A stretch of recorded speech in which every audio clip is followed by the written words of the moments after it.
चुरुर्मेनितमेन तस्मै श्रीगुरवे नमः। श्रीचैतन्यमनोभीष्टं स्थापितं येन भूतले स्वयं रूपः कदा मह्यं ददाति स्वपदान्तिकं। वन्देऽहं श्रीगुरो श्रीयुतापदकमलं श्रीगुरून् वैष्णवाञ्च श्रीरूपं साग्रजातं सगणरघुनाथान्वितं तं सजीवं साद्वैतं सावधूतं परिजनसहितं कृष्णचैतन्यदेवं श्रीराधा कृष्णपादान् सगणललिता श्रीविशाखान्विताञ्च नमो विष्णुपादाय कृष्णप्रेष्ठाय भूतले श्रीमते भक्तिवेदान्ता स्वामिन्निति नामिने नमस्ते सारस्वती देवी गौरवाणी प्रचारिणे निर्विशेष शून्यवादी पाश्चात्यदेशधारिणे नमो महावदन्याय कृष्णप्रेमप्रदायते कृष्णाय कृष्णचैतन्य नाम्ने गौरत्विषे नमः। हे कृष्णा करुणा सिन्धु दीनबन्धो जगत्पते गोपेशा गोपिका कान्ता राधा कान्ता नमोऽस्तुते तप्त काञ्चन गौराङ्गी राधे वृन्दावनेश्वरी वृषभानुसुते देवी प्रणमामि हरिप्रिये वाञ्छाकल्पतरुभ्यस्य कृपा सिन्धुभ्य एव च पतितानां पावनेभ्यो वैष्णवेभ्यो नमो नमः। जय श्री कृष्ण चैतन्य प्रभु नित्यानंद श्री अद्वैत गदाधरा श्रीवासादि गौर भक्त वृंदा हरे कृष्णा कृष्णा कृष्णा हरे हरे हरे राम राम राम हरे हरे। जय जय श्री चैतन्य जय नित्यानंद जय अद्वैत चंद्र जय गौर भक्त वृंदा जय जय श्री चैतन्य जय नित्यानंद जय अद्वैत चंद्र जय गौर भक्त वृंदा जय जय श्री चैतन्य जय नित्यानंद जय अद्वैत चंद्र जय गौर भक्त वृंदा। ओम नमो भगवते वासुदेवाय। ओम नमो भगवते वासुदेवाय। ओम नमो भगवते वासुदेवाय। नारायणं नमस्कृत्य नरं चैव नरोत्तमं देवीं सरस्वतीं व्यासं ततो जयमुदीरयेत् नष्टप्रायेषु भद्रेषु नित्यं भागवत सेवया भगवत्युत्तमसुखे भक्तिर्भवति नैष्टिकी कृष्णाय वासुदेवाय देवकीनन्दनाय च नन्दगोपाकुमाराय गोविन्दाय नमो नमः। मुखं करोति वाचालं पङ्गुं लङ्घयते गिरिमित्कृपातमहं वन्दे श्रीगुरुं दीनतारिणं परमानन्दमाधवं श्रीचैतन्य ईश्वरम्। हरे कृष्ण हरे Krishna. Thank you for sharing, Shravani Mataji. विष्णुपादाय कृष्णप्रेष्ठाय श्रीमते जयपते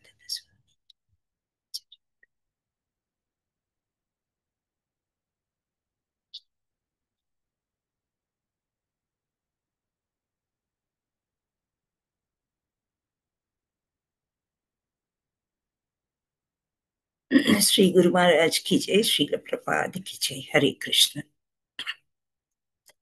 సో మనం 18 రోజులు 18 అధ్యాయాలు నేర్చుకుంటున్నాము భగవద్గీతలో. సో ఇవన్నీ కూడా 700 శ్లోకాలు ఉన్నాయి. సో సంక్షిప్తంగా ఒక్కొక్క అధ్యాయానికి ఒక్కొక్క పేరిచ్చి ఆ వర్డ్స్ అండ్ హెడ్డింగ్స్ మన ముఖ్యమైన అంశాలు రోజుకొక అధ్యాయం చొప్పున చెప్పుకుంటున్నాం. ఈరోజు 6వ అధ్యాయంకి వచ్చేసాము. మొన్న మొదలు పెట్టినట్టుంది, అప్పుడే 6వ అధ్యాయం అయిపోతుంది. అంటే 1/3 ఆఫ్ ద పోర్షన్ ఈరోజు మనం కవర్ చేసేస్తాం అనమాట. సో మనము మొదటి అధ్యాయం యొక్క సంక్షిప్తము పేరు, రెండవ అధ్యాయము, మూడవ అధ్యాయము, 4, 5. So 5 hand raises and Shravani Mataji call చేసి పిలుస్తారు. హరే కృష్ణ.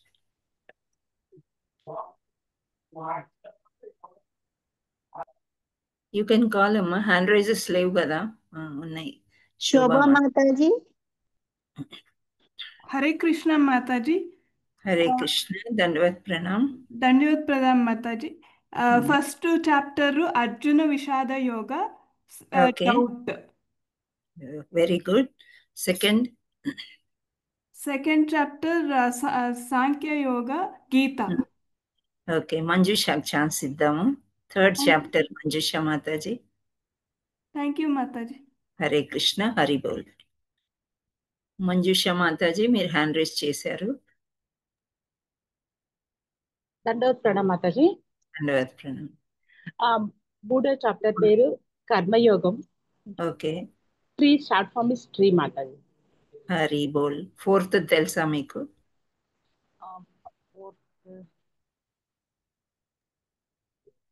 అటెండ్ అవ్వలేదు మాతాజీ, యాక్చువల్లీ నేను అటెండ్ అవ్వలేదు. Okay okay, no problem. Hari bol. Thank you. మూడవది చెప్పారు. నాలుగవది ఎవరు చెప్తారు? ప్రవళిక మాతాజీ. ప్రవళిక. జ్ఞానయోగం. జ్ఞానయోగము. అండ్ సంక్షిప్తం వచ్చేసి ఇయర్స్. హరి బోల్. ఇంకా లాస్ట్ ఇది దివ్య మాతాజీ. హరి బోల్. హరే కృష్ణ మాతాజీ. హరే కృష్ణ. ఫిఫ్త్ది కర్మ సన్యాస యోగం మాతాజీ. ఓకే. సంక్షిప్తం వచ్చేసి step Mataji. Step. Okay, thank you and Hari Hari bol. So ఈ ముఖ్య అంశాలు మనం ఎక్కడో ఒక పేపర్లో రాసుకొని మనం రోజు చూసుకున్నట్లయితే ఏమవుతుందంటే గుర్తుండిపోతుంది అనమాట. మొదటి యోగం ఏంటి, ఎవరు మాట్లాడారు? ముఖ్యంగా మొదటి అధ్యాయంలో అర్జునుడు విషాద యోగం అని అన్నాం. సెకండ్ది సమ్మరీ ఆఫ్ గీత అన్నాం. సో గీతాసారం. అలా కొన్ని మీరు గుర్తుపెట్టుకుని అలా ఉన్నట్లయితే మనకి ఇంకా చాలా చాలా బాగా అర్థమవుతుంది. సో ఇలా క్వశ్చన్స్ అడగగానే మీరు ప్రయత్నం చేశారనుకోండి, సో ఆ విధంగా మనకి ఎప్పటికీ గుర్తుండిపోతాయి మనం మాట్లాడితే. ఇప్పుడు మనం శ్రవణం అన్నారు, విన్న తర్వాత మనం చెప్తున్నాం, మాట్లాడుతున్నాం. సో ఇంకా బాగా స్మరణం అని వస్తుంది నెక్స్ట్. సో స్మరించుకున్నప్పుడు మనకి బాగా గుర్తుండిపోతుంది అనమాట. ఎప్పుడైనా ఏది తెలిసినా ఒకరితో మాట్లాడినప్పుడు మర్చిపోమన్నమాట తొందరగా. విన్నప్పుడు బాగుంటుంది, అంతా గుర్తున్నట్లే. తర్వాత మనం మననం చేసుకోకపోతే మర్చిపోతూ ఉంటాం. అందువల్ల ఒకసారి జ్ఞాపకం చేసుకున్నాము. హరిహరి బోల్. చాలా చక్కగా చెప్పారు. మీరందరూ క్లాసెస్ ఫాలో అవుతున్నందుకు ధన్యవాదాలు. క్లాసెస్ టైంకి వస్తున్నారు, చాలా థ్యాంక్స్. హరే కృష్ణ. అండ్ ఒక్క విషయము, ఇక్కడ అందరూ చాలా అదృష్టవంతులు ఎవరైతే కార్తీక మాసంలో భగవద్గీతని మనము చర్చించుకుంటున్నాము. ఈ క్లాస్కి వచ్చిన వాళ్ళంతా చాలా అదృష్టవంతులు. భగవంతుడు కూడా అదే చెప్పారు, 1000లో ఒక్కరే నా దగ్గరికి వస్తారు అని.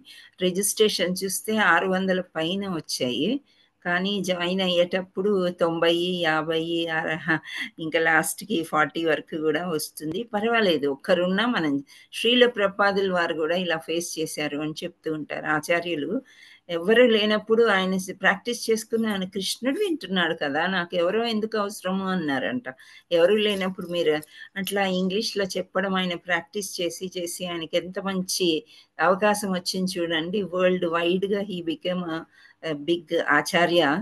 అది కాకుండా శ్రీల ప్రపాదుల వారు సంస్థని స్థాపించారు అన్నమాట, కృష్ణ చైతన్య సంస్థని స్థాపించారు. సో మనము లెసన్లోకి వెళ్దాం ఇప్పుడు. హరే కృష్ణ. హరే కృష్ణ మాతాజీ. దండవత్ ప్రణామ్. ధన్యవాద్ ప్రణామ్. Thank you for joining.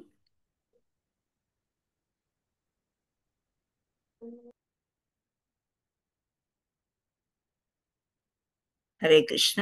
మీకు అందరికీ కనిపిస్తుందా స్క్రీన్? దండవత్ ప్రణామాలు. దండవత్ ప్రణామ్. Thank you for joining. So ఇక్కడ Gita for you, Gita summarized in 18 days, అధ్యాయము 6 ధ్యాన యోగము. సో ఇప్పటి వరకు కొన్ని అధ్యాయాలు మనం చెప్పుకున్నాం, 5 కదా. సో దీనిలో ఇక్కడ ముఖ్యమైనది వచ్చేసింది అనమాట, ధ్యానం చెయ్యండి అని అంటున్నారు. ధ్యానం అంటే మామూలుగా చెప్పుకోవాలంటే మెడిటేషన్ అని కూడా అనుకోవచ్చు. సో చాలా వరకు అందరూ మెడిటేషన్ అనేది చేస్తూ ఉంటారు కదా. సో మెడిటేషన్ కంటే మన ఈజీ ఏంటి అంటే, ఈజీ అని నిన్న చదివామా? హరే కృష్ణ. లేదు మాతాజీ. సంక్షిప్తం ఇంకా రాలేదు. ఓకే. ఇవాళ వస్తుందనమాట. సో, ఆ స్టెప్ అనేది చదివాం నిన్న. అంటే స్టెప్ బై స్టెప్ మనం పైకి వెళ్తూ భక్తి అనేది ఏంటి అనేది తెలుసుకోవడం. సో, ఇక్కడ మనం ప్రతిరోజు మన పాఠాన్ని అంకితం చేస్తున్నాం. ఎవరికి అంటే కృష్ణ కృపామూర్తి ఏసీ భక్తి వేదాంత స్వామి ప్రపాదుల వారు అంతర్జాతీయ కృష్ణ చైతన్య సంఘ సంస్థాపకాచార్యులు.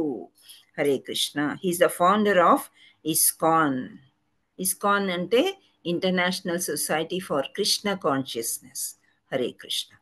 సో ఇక్కడ మనము స్టెప్ అనేది నిన్న చూసుకున్నాం కదా, మనము కర్మ సన్యాస యోగము అంటే కర్మ లేదా వైరాగ్యము, భక్తియుత సేవ. అంటే ఈ ప్రపంచంలోనే ఉండండి, మీరు గృహస్థాశ్రమంలో ఉన్నా పర్వాలేదు.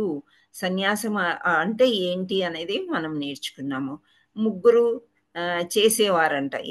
ఎవరెవరు అంటే ఆత్మ, పరమాత్మ, భౌతిక ప్రకృతి. సమాన దృష్టితో అందరినీ చక్కగా చూడాలి, ఎందుకంటే ప్రతి ఒక్కరిలో పరమాత్ముడు ఉన్నాడు కాబట్టి. లాస్ట్కి వచ్చేసి శాంతి సూత్రం. ఏది చేసినా మనం సంతోషం కోసం చేస్తూ ఉంటాం కదా, అటువంటి సంతోషంలో శాంతి ఉండాలి అని చెప్తారనమాట. సో ఇక్కడ మనకి ఈజీ వచ్చేసింది అనమాట. అంటే భక్తి చేయడం ఏంత కష్టం కాదు, చాలా ఈజీ స్టెప్స్తోని. నిన్న స్టెప్స్ నేర్చుకున్నాము, ఈరోజు ఈజీ. ఏంటి ఈజీగా సాధించేది అంటే ఈ ఫార్ ఎనిమీ ఆర్ ఫ్రెండ్. అది స్పెల్లింగ్ మిస్టేక్ వచ్చింది ఇక్కడ. ఎనిమీ ఆర్ ఫ్రెండ్, శత్రువు లేక స్నేహితుడు. సో మనము శత్రువులాగా చూసుకోవచ్చు, స్నేహితుడిలాగా చూసుకోవచ్చు. ఎవరిని అంటే మన మనస్సుని అంట. అదేంటో మనం తెలుసుకుందాం. ఓకే. నెక్స్ట్ అష్టాంగ యోగా. ఈ యోగా ప్రక్రియల మనకందరికీ బాగా తెలుసు కదా యోగా ప్రక్రియ. హరే కృష్ణ. యోగా అంటే ఏంటి తెలుసు మాతాజీ. తెలుసు కదా, అంటే కాళ్ళు చేతులు ఏదో స్ట్రెచెస్ చేయడం ఇలాంటివి యోగా అని అంటూ ఉంటారు. అష్టాంగ యోగా అంటే యమ నియమ ఆసన ప్రాణాయామ ప్రత్యాహార సమాధి యోగం. సో అవి మీకు తెలుసు, కానీ తెలియని వాళ్ళు ఉంటారు, వాళ్ళ కోసం మనం మంచిగా మళ్ళీ చెప్పుకుందాం. సో అష్టాంగ యోగ, అష్టాంగ అంటే అష్ట అంటే 8. 8 రకాల ప్రక్రియలు ఉన్నాయి అన్నమాట ఇక్కడ. సో అది ఏంటి అనేది మనం తెలుసుకుందాం. ఎస్ ఫార్ సక్సెస్ ఆర్ ఫెయిలియర్. విజయమా మరియు వైఫల్యమా. అంటే మీరు భక్తి చేయమని చెప్తున్నారు, ఈ భక్తిలో మనకి సక్సెస్సే ఉంటుందా లేకపోతే వైఫల్యం కూడా ఉంటుందా అనేది తెలుసుకుందాం. లాస్ట్లో యోగి. సో యోగి అంటే ఎవరు? భక్తి చేసేవాళ్ళు లేదా నియమాలన్నీ పాటించే వాళ్ళందరూ కూడా యోగులే. ఇక్కడ చూడండి, శత్రువుకి కొమ్ములు నల్లగా డార్క్ అజ్ఞానంలో ఉండేది చూపిస్తున్నారు. మిత్రు అంటే శ్వేతవర్ణంలో అంటే తెల్లగా చక్కగా. ఇప్పుడు శాంతి దూత ఎవరు అని అంటే పావురాన్ని ఎగిరేస్తూ ఉంటారు కదా, తెల్ల పావురాన్ని. సో అలా అన్నమాట. సో ఈ మనస్సు యొక్క గుణం ఏంటి అని అంటే, మనస్సును జయించడానికి మనస్సే ఉత్తమ మిత్రుడు, కానీ అట్లు చేయలేని వానికి అతని మనసే గొప్ప శత్రువుగా వర్తించును. ఈ విషయంలో అర్జునుడు ఏమంటాడంటే, నా మనసును నేను అదుపులో పెట్టుకోలేకపోతున్నాను కృష్ణ, ఏమైనా అదుపులో ఈవెన్ గాలిని కూడా నేను బంధించగలను. గాలి గాలి కనిపిస్తుందా అసలు మనకి? హరే కృష్ణ. గాలి మనకి మాతాజీ. కనిపించదు కదా, you can only feel it. గాలి వస్తుంది అని మనకి ఎలా తెలుస్తుంది అంటే, చెట్ల కొమ్మలు ఆకులు అటు ఇటు ఊగడం, మనకి ఏదో చల్లని వాతావరణం అనిపించడం, వచ్చి స్పర్శ చేత గాలి వీస్తుంది, గాలి బాగు అని చెప్పుకుంటాం. అటువంటి గాలిని కూడా నేను బంధించగలుగుతాను అని అంటారు. మనం కూడా బంధించగలమా గాలిని? హరే కృష్ణ. ఫీల్ అవ్వదు మాతాజీ. ఫర్ ఎగ్జాంపుల్ బుడక ఊదామనుకోండి, అందులోకి గాలి వెళ్తుంది కదా, ఏదో ఒక గాలి, సమ్ గ్యాస్. ఓకే. సో అలా కొంతవరకు మనం చేయగలం అన్నమాట, పరికరాల ద్వారానో ఏదో. ఈవెన్ మనం ఊపిరి పీల్చేటప్పుడు గాలి లోపలికి వెళ్తుంది, ఆ ఊపిరిని కాసేపు నిలబెట్టండి అని అంటారు యోగాల్లో, అవునా?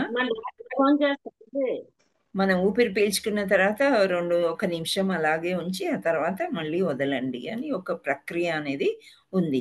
సో అలా కొంతవరకు నేను గాలిని కూడా బంధించగలను, కానీ నా మనస్సుని ఏమి చేయలేకపోతున్నాను కృష్ణ అని అంటాడనమాట. సో ఎవరు? అర్జునుడు. సో మనస్సును జయించడానికి మనసే ఉత్తమ మిత్రుడు. ఇప్పుడు ఏంటి, మనసు చెప్తుంది ఆ ఫోన్ తీసుకో, ఈ ల్యాప్టాప్ తీసుకో, ఇవన్నీ చాలా కాస్ట్లీ అయితే అయింది, మనకి ఈఎంఐలు ఉన్నాయి కదా, అవి తీసుకోండి అని చెప్తుంది. కానీ మనస్సు మళ్ళీ మిత్రుడిలాగా ఏం చెప్తుంది? వద్దు, ఇప్పుడే నీ ఖర్చులు చాలా ఉన్నాయి, అప్పులు చేసి అప్పుల పాలైపోకు, అది మంచి పద్ధతి కాదు అని ఒక మిత్రుడిలాగా, నీ దగ్గర డబ్బులు ఉన్నప్పుడే మనం కొనుక్కుందాం, ఇప్పుడు అది అంతగా అవసరం లేదు అని చక్కగా ఒక ఫ్రెండ్ లాగా కూడా మనసు చెప్పగలుగుతుంది. సో మనస్సే ఉత్తమ మిత్రుడు. ఉత్తమ మిత్రుడు అంటే మంచి చేయడానికి చూపిస్తుంది మనసు. అదే శత్రువు అంటే చెడు పనులు చేయిస్తుంది అనమాట. కానీ అట్లు చేయలేని వానికి అతని మనసే గొప్ప శత్రువుగా చూపిస్తుంది అని చెప్తున్నారు ఇక్కడ. బంధురాత్మ ఆత్మాత్మనస్తస్య ఏనాత్మైవాత్మనాజితః అనాత్మనస్తు శత్రుత్వే వర్తేతాన్మైవ శత్రువత్ అనేది ఇక్కడ ఒక శ్లోకం ఉంది. సో ఆ శ్లోకానికి ఉండే సారాంశం ఇటువంటిది. ఇక్కడ ఒక మనిషి బొమ్మ చూపిస్తున్నారు.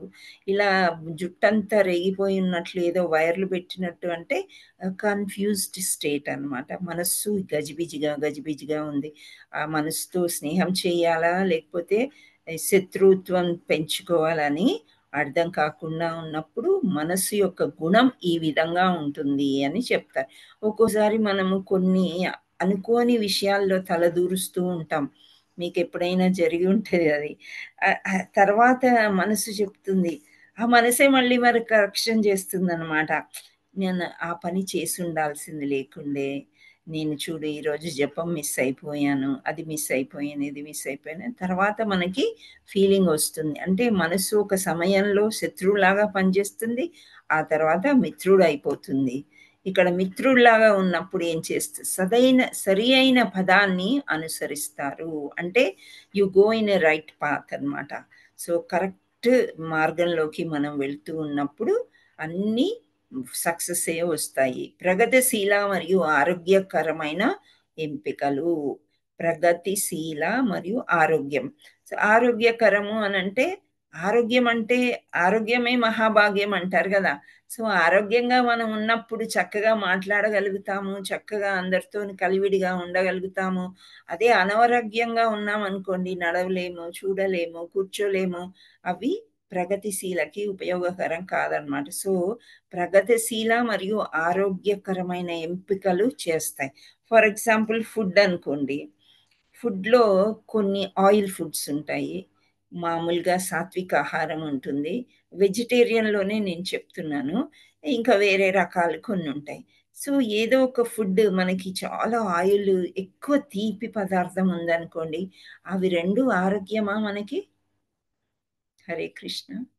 మాతాజీ అంత ఆరోగ్యం కాదు, మన ఆరోగ్యాన్ని పాడు చేస్తాయి అవి. మనకు తెలుసు, తెలిసినప్పుడు కూడా మనం మనసు చెప్తుంది, లేదు అది తినకు, నీకు పడదు, దగ్గు వస్తుంది రాత్రికి, లేదు పర్వాలేదు, నాకు ఇష్టము, ఈ ఒక్క పూటకు నేను తినేస్తాను, అది తప్పు అన్నమాట. సో మనసు చెప్పింది ఆరోగ్యకరం అంటే ఈ విధమైన ఉదాహరణ. ఇంద్రియ సంతృప్తి నుండి వైరాగ్యం. సో నేను చెప్పాను ఇప్పుడు జిలేబీ, రసగుల్లా కొందరికి చాలా ఇష్టం, కానీ అవి వాళ్ళకి షుగర్ పేషెంట్లకి అవి తినకూడదు అని చెప్పిన తర్వాత కూడా డాక్టర్ గారు ఆ మందులు వేసుకుంటాం కదా, పర్వాలేదులే, నేను ఇప్పుడు నార్మల్ ఉన్నాను, నా షుగర్ నార్మల్ ఉంది అని మనం వింటూ ఉంటాం కదా పెద్దవాళ్ళ దగ్గర, అంటే షుగర్ ఉన్న వాళ్ళ దగ్గర. హరే కృష్ణ. వింటారా మీరు ఎప్పుడైనా? ఐస్ క్రీమ్ తినడానికి ఇష్టపడతారు, ఇలా చేస్తూ ఉంటారు, క్రేవింగ్ ఫార్ షుగర్స్ అన్నమాట. సో ఇంద్రియ సంతృప్తి. వైరాగ్యం ఎప్పుడు వస్తుందంటే మనసు చెప్తుంది, లేదు ఈ ఫుడ్ నీకు పడదు, ఇది నువ్వు తినొద్దు, ఇది మనకి మంచిది కాదు, అవసరం లేదు ఈ టీవీ కొనడానికి, కానీ ఇందుకు ఇంత ధనం వెచ్చిస్తావు, దాని బదులు నువ్వు చక్కగా డొనేషన్ ఇవ్వచ్చు, చారిటీ చెయ్యొచ్చు అని చెప్పేది ఇంద్రియ సంతృప్తి నుండి వైరాగ్యం అన్నమాట. ఇప్పుడు ఒక గుంపు కలిశారు అనుకోండి, స్పెషల్లీ లేడీస్, ఒక నలుగురు కలిశారు, సరే షాపింగ్ మాల్కి వెళ్దామా, అక్కడ చీరలు 300కే వస్తున్నాయంట, పట్టు చీరలు, అక్కడికి వెళ్దామా అంటే అందులో ఒకరికి అసలు ఇంట్రెస్ట్ లేదనమాట. దాన్ని వైరాగ్యం అంటారు. చీరలు నగలు అంటే ఆడవాళ్ళందరూ ముందుకు వెళ్తూ ఉంటారు. కానీ ఇక్కడ భక్తిలోకి వచ్చినప్పుడు ఇంద్రియ సంతృప్తి కంటే వైరాగ్యం వద్దు అనిపిస్తుంది. ఇప్పుడు అవసరం లేదు, ఎందుకు అవసరం లేనప్పుడు ఎందుకు, దాన్నే వైరాగ్యం అని అంటారు. అందరితో ఉండి కూడా మనం వద్దు అని కొన్ని చెప్పవచ్చు. ఫలితం ఏమవుతుంది లాస్ట్కి? స్వేచ్ఛ మరియు ఔన్నత్యం. స్వేచ్ఛ అంటే మనసుకి చాలా హాయిగా, ఔన్నత్యం. హరే కృష్ణ. సో ఫలితం అంటే స్వేచ్ఛ అంటే ఇక్కడ 2 మంకీస్ని ఎందుకు చూపిస్తున్నారంటే హాయిగా ఉన్నాయి, ఫ్రెండ్లీగా అనమాట. ఇద్దరు చాలా నవ్వుతూ ఎంతో హాయిగా ఉన్నారు. ఎప్పుడైనా అలా ఉంటాం మనము? మనస్సు స్వేచ్ఛగా వెళ్ళి మనకి ఇష్టమైన పని చేసుకున్నప్పుడే హాయిగా ఉంటాం. ఇప్పుడు వీళ్ళు ఇంద్రియ తృప్తి కాని వాళ్ళు ఏంటి, ఒక జంజాటంలో పడిపోతారనమాట. ఈ ఒకరోజు ఇప్పుడు బంగారం ధరలు ఆకాశాన్ని అంటుకుంటున్నాయి. లేదు నేను తప్పకుండా ఈ నగ తీసుకోవాలని తీసుకున్నారనుకోండి, 2 రోజులు నిద్ర పట్టదు వాళ్ళకి. ఇంత కాస్ట్లీ ఐటమ్ ఎందుకు తీసుకున్నామని. నేను మామూలు మనుషుల గురించి మాట్లాడుతున్నాను. ఉండొచ్చు ఎవరికైనా ధనం చాలా ఉండవాళ్ళు అది. కానీ ఎప్పటికైనా కానీ దాన్ని ఏం చేస్తారు? అది చాలా కష్టం అనమాట దాన్ని. కానీ అది వద్దు అనుకున్నప్పుడు మన మనసులో ఎంతో హాయిగా, స్వేచ్ఛగా మరియు ఔన్నత్యం అనమాట. అంటే హ్యాపీగా ఉండగలుగుతాము అని చెప్తున్నారు. ఇంకా ఏంటి ఇక్కడ? కామము, కోపము, దురాశ వంటి పాపపు చర్యలను అనుసరిస్తుంది. ఎవరు అనుసరిస్తారు? శత్రువు అయితే, మనిషి శత్రువు అయితే చీటికి మాటికి కోపం వస్తుంది. ఎందుకు వస్తుంది? కామం వల్ల, అంటే కోరిక వల్ల కోపం వస్తుంది. దురాశ, ఇప్పుడు గుడికి వెళ్తాం, అందరు కొంచెం డొన్న ప్రసాదం తింటారు, కొందరు డబ్బాలు తెచ్చుకుంటారు అనమాట. ఇంక ఇంట్లో వంట చేసుకోకర్లేదు, డొన్న ప్రసాదాలు 2-3 తెచ్చుకొని డబ్బా నింపుకొని వెళ్తూ ఉంటారు. అటువంటి దురాశ ఎందుకు? మీకు ఇచ్చారు ఒక ప్రసాదం, తీసుకోవాలి, మిగతా ప్రసాదం మిగిలిపోయింది వాళ్ళు ఇస్తే తీసుకోవడం అది వేరే. కానీ దురాశ పడకూడదు. అది కూడా ఒక చిన్న పాపపు చర్యలు అన్నమాట. ఇంకా చిరాకు, ఆందోళన మరియు తప్పుదారి పట్టిస్తుంది. అన్నిటికీ చిరాకు పడుతూ ఉంటారు. ఎప్పుడు కోపం ఉంది కదా వాళ్ళకి. వాళ్ళకి కావాల్సింది ఏంటో వాళ్ళకే తెలియదు. నీకేం కావాలి అంటే వాళ్ళకి తెలియదు, చెప్పలేరు అనమాట. సో దానివల్ల వాళ్ళకి కోపం ఎక్కువ వచ్చేసి దురాశాపరులు అయిపోయి చిరాకు వచ్చేసి ఆందోళనలో ఎప్పుడు తప్పుదారిలో వస్తూ ఉంటారు. ఆందోళన అంటే ఇప్పుడు ఒకరిని, పెద్దవాళ్ళనైతే కొట్టలేరు, చిన్నపిల్లల్ని కొట్టడానికి ఈజీ అన్నమాట. సో కొట్టడానికి కూడా ముందుకు వస్తూ ఉంటారు. సో తప్పుదారి, అదంతా అనవసరంగా మనం పోట్లాటలు తెచ్చుకునేది ఒక తప్పుదారి. ఇంద్రియ భోగంపై మమకారము. ఎప్పుడు వీళ్ళకి ఇదే ఇష్టం ఉంటుంది అనమాట. అటు పార్టీకి వెళ్దామా, ఇటు సినిమాకి వెళ్దామా, బద్ధకంగా వంట చేసుకోకుండా, భగవంతుడికి ఏమీ పెట్టకుండా, పొద్దున్న లేచామా 2 పుష్పాలు పెట్టేసి ఇంత ప్రసాదం ఇచ్చేస్తే సరిపోయింది, ఏమైనా తినవచ్చు, ఆర్డర్ పెట్టుకుందామని బద్ధకం, చాలా బద్ధకం అన్నమాట. భోగంపై, ఇంద్రియ భోగంపై మమకారం అంటే ఎప్పుడు చూసినా ఎంజాయ్మెంటే. దేని గురించి ఎంజాయ్మెంటు? బాహ్యంగా ఈ యొక్క దేహం పైన మోజు ఎక్కువగా ఉంటుందన్నమాట. సో అలా భోగం అని అంటే ఏంటి? ఎంజాయ్మెంట్ అన్నమాట. ఆ యొక్క ఇంద్రియ భోగంపై మమకారం అంటే కళ్ళు కోరుకున్నవి తినడము, నోరుకు కావాల్సింది తెచ్చుకోవడము, చేతులతోని ఏది కావాలో అది చేసుకోవడము, ఈ విధంగా అన్నమాట. ఫలితము పతనము మరియు బంధం. ఇక్కడ పతనము అని అంటున్నారు అంటే ఎక్కువగా తిన్నా పతనం అవుతాము. తిండి విషయం అయితే ఎక్కువగా మనము అప్పులు చేసి అన్ని కొనుక్కున్నామంటే అది కూడా ఒక బంధమే కదా. ఒక అప్పు ఉందంటే కొందరికి నిద్ర పట్టదు అసలు. 2 రూపాయలు ఎవరి దగ్గర ఎక్స్ట్రా తీసుకుంటే కూడా, అంటే ఏంటి? హృదయము స్వచ్ఛీకరణ, శుద్ధీకరణ జరిగినప్పుడు అలా అనిపిస్తుంది. కానీ హృదయాన్ని మీరు చక్కగా శుద్ధిపరచుకోలేదు, మహామంత్రం చెప్పలేదు, అసలు భగవంతుడి గురించే మనకు తెలియదు, మనకు గురువే లేరు. ఇలాంటి సమయంలో ఏమవుతాయి? ఈ పతనము మరియు బంధనాలు ఎక్కువైపోతూ ఉంటాయి అన్నమాట. ఎక్కువైపోయినప్పుడు ప్రాబ్లమ్స్ ఎక్కువైతాయి అని చెప్తున్నారు. సో దానికి మనం ఫస్ట్ చేయాల్సింది, ఇప్పుడు వరకు ఈ చెప్పుకున్నాము. Next ఈఏఎస్వై, easy. అష్టాంగ యోగం చేయమని చెప్తున్నారు. అష్టాంగ యోగం చేసేటప్పుడు ఇవన్నీ కూడా మనకి ఇవి రింగ్స్ చూస్తున్నారా, సో వాటి మీద కాన్సన్ట్రేషన్ పెట్టాలి అని అన్నారు. చక్రాలు అన్నమాట. సో బాడీలో ఉండే చక్రాలు ఏంటి అనేది చూసి వాటి మీద కాన్సన్ట్రేషన్తోని మామూలుగా యోగా చేయాలంటే ఎలా చేస్తారు అంటే నుదుటి కనుబొమ్మల మధ్యలో ధ్యానం పెట్టి చెయ్యమని చెప్తూ ఉంటారు. ఇక్కడ యోగా అంటే ఏంటి అని ఇస్తున్నారు. ఇక్కడ ఫార్మల్ అభివృద్ధి, లేకపోతే అది శారీరక వ్యాయామమా, జిమ్నాస్టిక్సా, శరీరపు తపస్సా, ఇన్ని క్వశ్చన్స్ వస్తున్నాయి యోగా అంటే. మనకు కూడా అవే వస్తాయి కదా, శరీర అవయవాల జిమ్నాస్టిక్సా. సో ఈ రోజుల్లో యోగా అంటే ఒక ఫ్యాషన్ అయిపోయింది కదా. నేను పొద్దున్న లేస్తే యోగా చేస్తాను అని ఆ బాడీని ఇటు తిప్పి అటు తిప్పి నానా యాతనలు పడుతూ ఉన్నారు. పడ్డాక కూడా వాళ్ళకు కూడా నార్మల్గా వేరే వాళ్ళకి వచ్చే రోగాలే.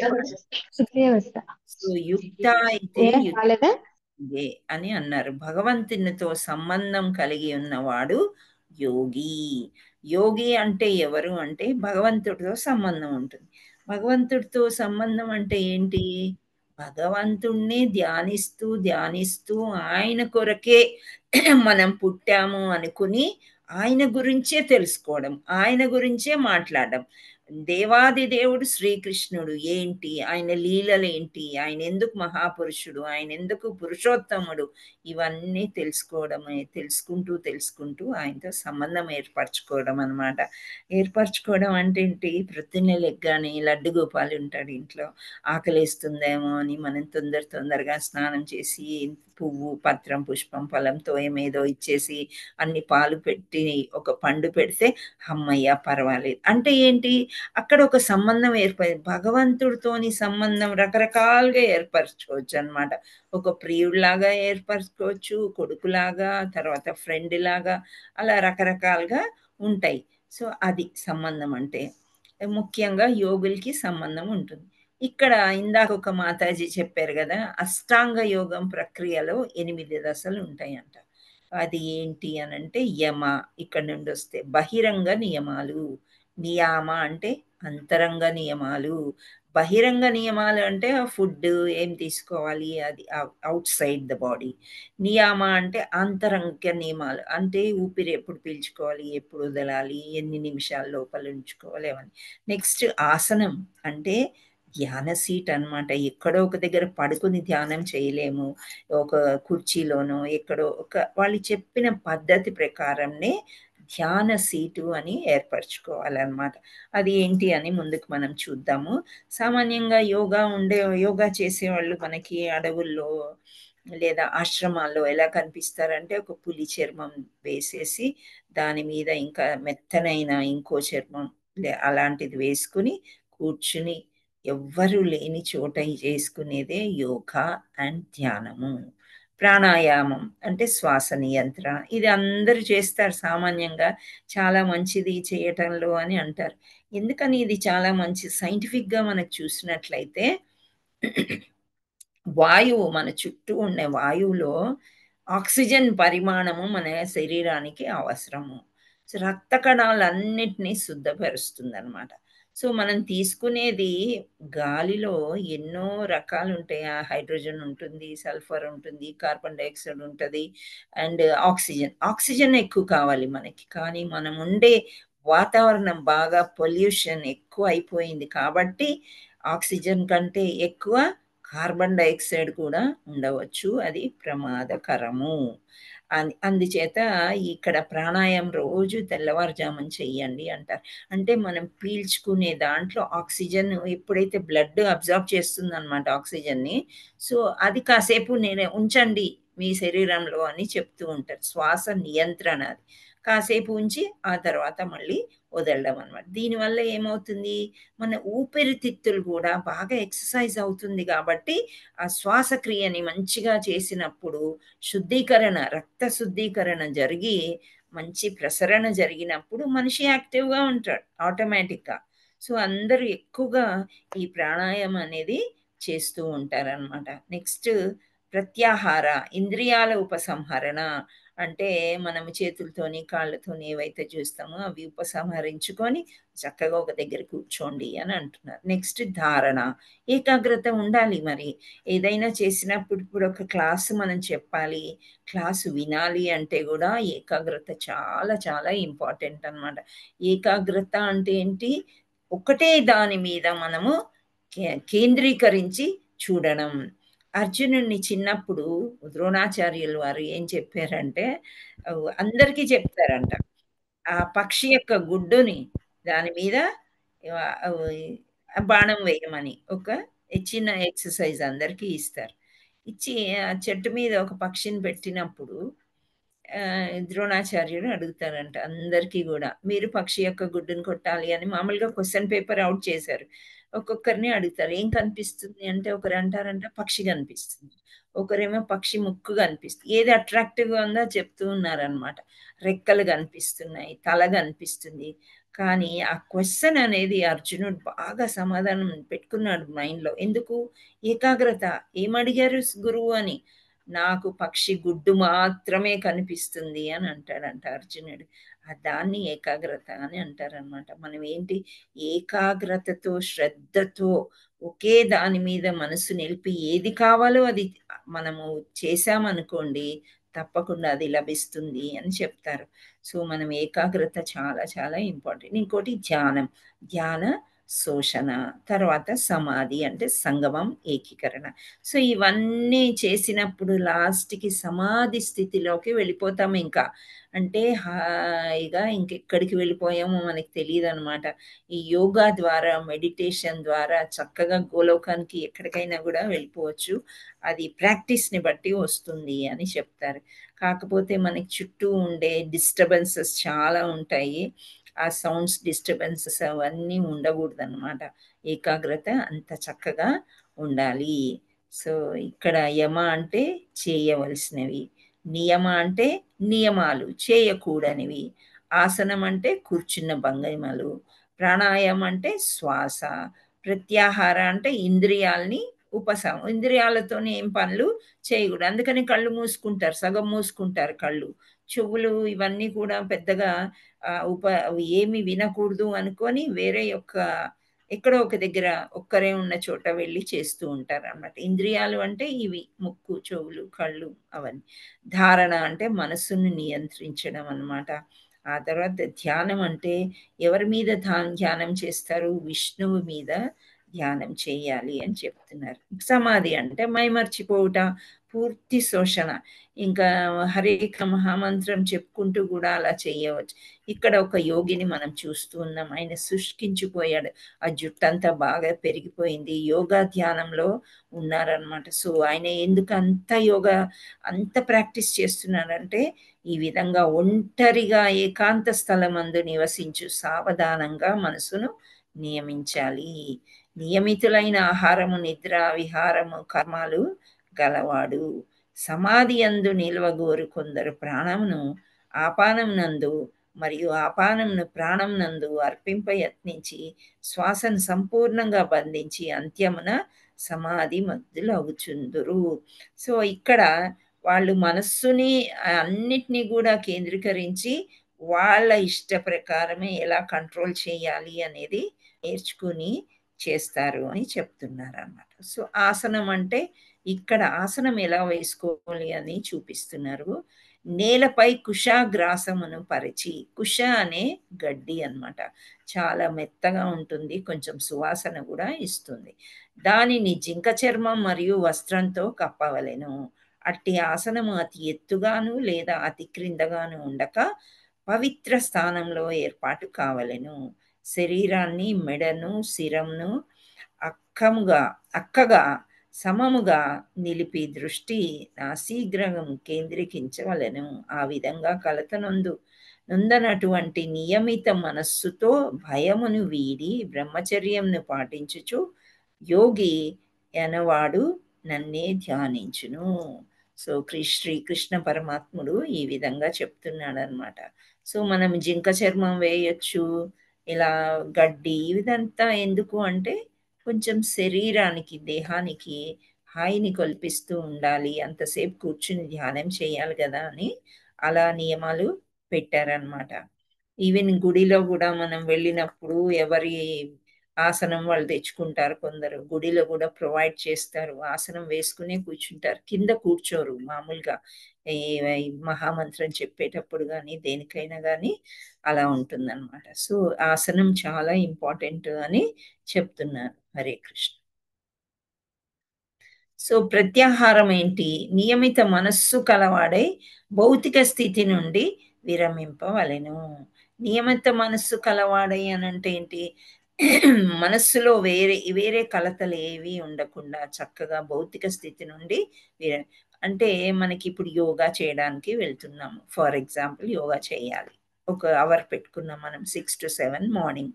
సో ఏకాంతంగా ఉండాలన్నమాట. మన మైండ్లో ఎప్పుడు కూడా పాలవాడు వచ్చాడా, పని మనిషి వచ్చిందా, పని చేస్తుందా, ఇది అయిపోయిన తర్వాత ఏం బ్రేక్ఫాస్ట్ చేయాలి, ఇవన్నీ భౌతిక స్థితులు అనమాట. సో అవన్నీ కూడా మనం వద్దనుకోవాలి ఆ కాసేపు అని చెప్తున్నారు. నెక్స్ట్ ధారణ, మనోకర్మలన్నింటినీ నయమించి విషయ కోరికల రహితమైన ఆధ్యాత్మిక స్థితి అంది నిలుపును. సో ఇక్కడ ధారణ చేయడం అంటే ఏంటి? విషయ ఆలోచన. మనకి ఇందాక అనుకున్నాం కదా, చీరలు, నగలు, ఇంకేమన్నా మనకు కావాలా అనేది అలా ఆ రహితము ఉంటి ఆధ్యాత్మిక స్థితి అందు నిలుపవలెను అని అంటున్నారు. సో ఆధ్యాత్మిక స్థితి అంటే భగవంతుడే, విష్ణుమూర్తినే తలుచుకుంటూ ధ్యానం చేయాలి, దాన్ని ధారణ. నెక్స్ట్ ధ్యానం, గాలి లేని చోట ఉన్న దీపం నిశ్చలంగా ఉండే రీతి నిగ్రహింపబడిన మనస్సు గల యోగి తన పరతత్వ ధ్యానమున సదా స్థిరుడై ఉండును. పరతత్వము అంటే పరలోకము అంటే ఆధ్యాత్మికము, భగవంతుడు. ఓకే, సో ఏమన్నారు ఇక్కడ? పరతత్వ ధ్యానమున సదా స్థిరుడై ఉండును. సో గాలి లేని చోట ఇప్పుడు దీపం తీసుకొచ్చి మంచి గాలిలో పెట్టామనుకోండి, అది నిలవలేకపోవచ్చు, అటు ఇటు రెపరెపలాడుతూ కష్టపడుతూ ఉంటుందన్నమాట.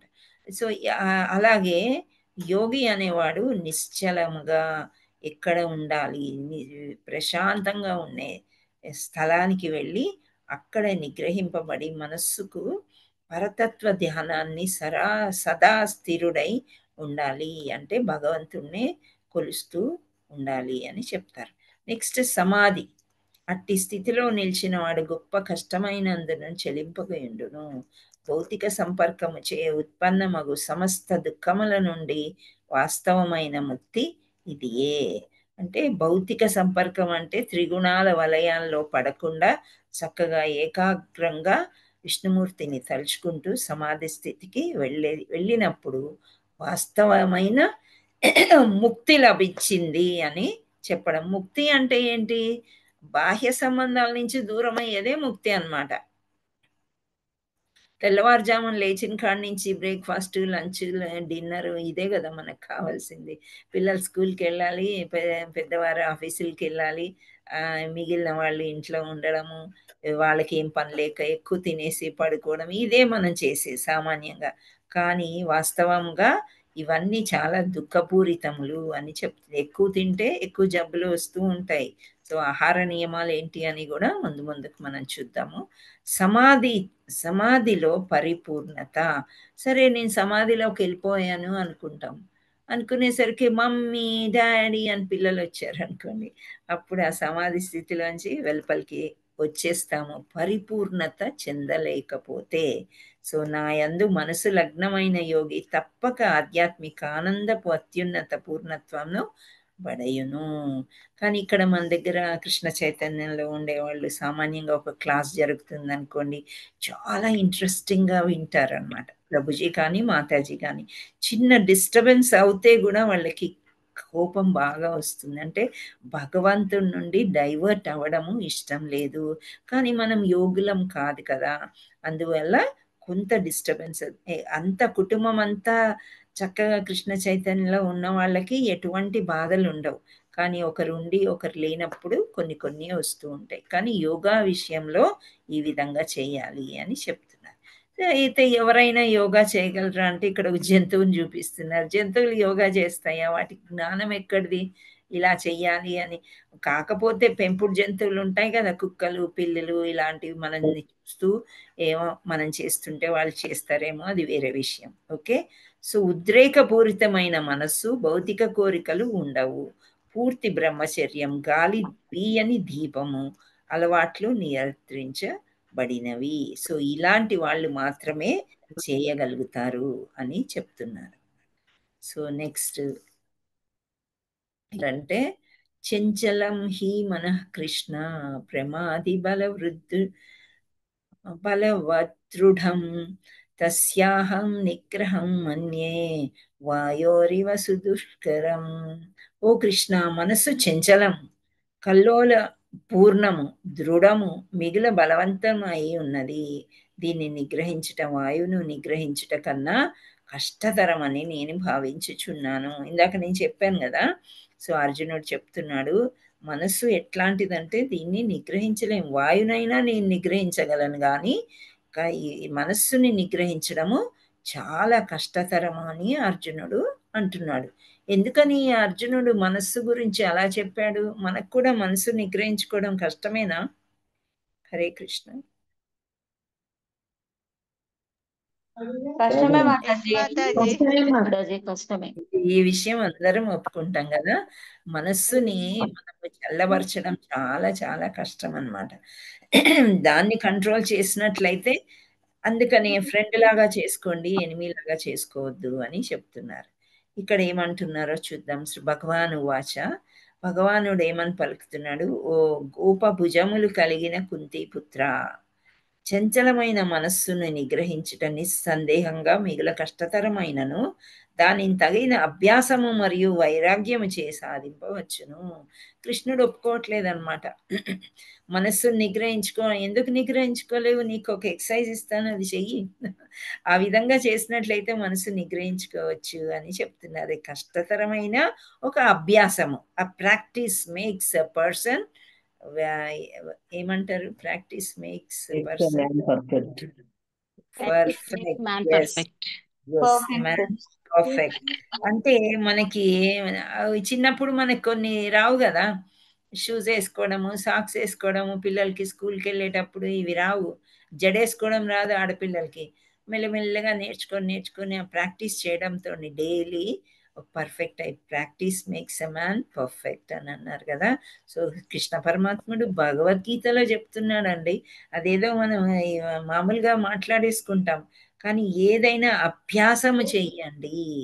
అభ్యాసం చేయడంలో చాలా పర్ఫెక్షన్ వచ్చేస్తుంది అని కృష్ణ పరమాత్ముడు చెప్తున్నాడు అర్జునుడికి. నిజమే, మనస్సును కంట్రోల్ చేయడం చాలా కష్టం, కానీ ఈ విధంగా చేస్తే కంట్రోల్లోకి వస్తుంది అని చెప్తున్నారు. ఇప్పుడు ఒక తాగుబోతు భర్త ఉన్నాడు అనుకోండి, ఒక చిన్న స్టోరీ చెప్తాను ఇక్కడ. చాలా ఇంట్రెస్టింగ్ స్టోరీ. ఒకసారి మనము బ్రేక్ ఇద్దాం కొంచెం, ఒక్క 2 నిమిషాలు. అయితే ఒక ఆవిడ ఏం చేసిందంట, ఎప్పుడు భర్త మీద చాడీలు చెప్తూ ఉందంట. నా భర్త తాగుబోతూ, సరిగ్గా చూసుకోడు, ఇది ఇది ఇది అని చెప్పేసి. నా భర్తని ఒక యోగి దగ్గరికి, ఒక ఋషి దగ్గరికి వెళ్ళింది ఆవిడ. అంటే యోగులు అక్కడక్కడ వస్తుంటారు కదా, గుళ్ళ దగ్గర, చెట్ల దగ్గర కూర్చుని ఉంటారు. వెళ్ళి ఆవిడ అడిగిందంట, నా భర్తని మనం అంటే ఆధీనంలోకి ఎలా తీసుకోవాలి, ఇప్పుడు మనసుని ఆధీనం తీసుకోవాలి అని వచ్చింది కాబట్టి ఈ సందర్భంగా నేను చెప్తున్నా, ఏం చెయ్యను అని అడుగుతాను.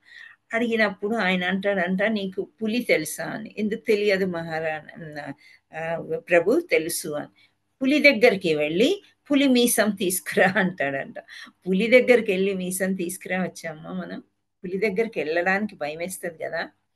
కానీ ఆవిడ యొక్క దృఢ నిశ్చయం ఎలాంటిది అని అంటే,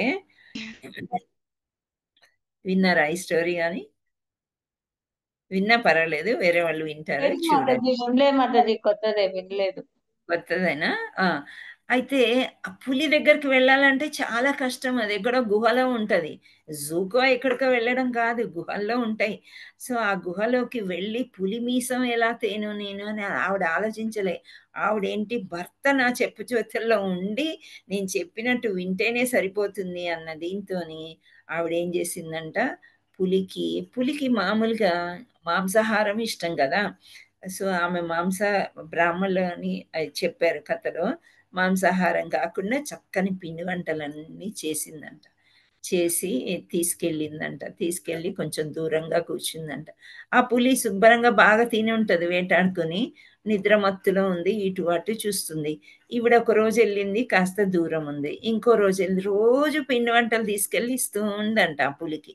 సో అది ఒకరోజు పిల్లిలాగా దగ్గరికి వచ్చిందనమాట. దగ్గరికి వచ్చి అంటే అలవాటు లాగా వచ్చింది. వచ్చి చక్కగా ఫ్రెండ్స్ అయ్యారు ఇద్దరు.